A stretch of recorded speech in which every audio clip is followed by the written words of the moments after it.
আল্লাহর হুকুম, ওকে জাহান্নামে নিয়ে যাওয়া হোক। আমি জাহান্নামে যাবো কেন? আমি তো দুনিয়া থেকে কোনো পাপ করিনি।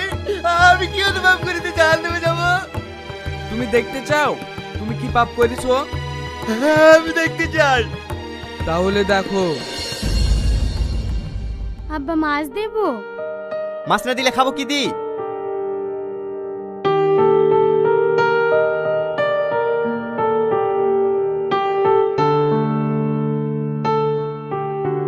থু, কি তরকারি রান্না করিস ইয়া?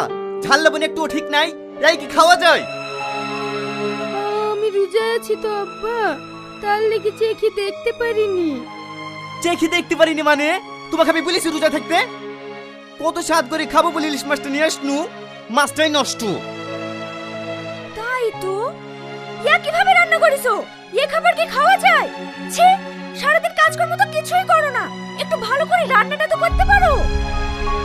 যতসব বাদিক খেতা রোজা রেখেছে। আব্বা, এই খাবার আপনাকে খেতে হবে না, আমি অফিস যাওয়ার পথে হোটেলে খেয়ে নেব, আর আপনার জন্য একটা পার্সেল করে পাঠিয়ে দেব। আসছি। আসলে কি জানো, আমারই ভুল হয়েছে, ভিখারি বাড়তে ছেলে দিয়ে দেওয়া।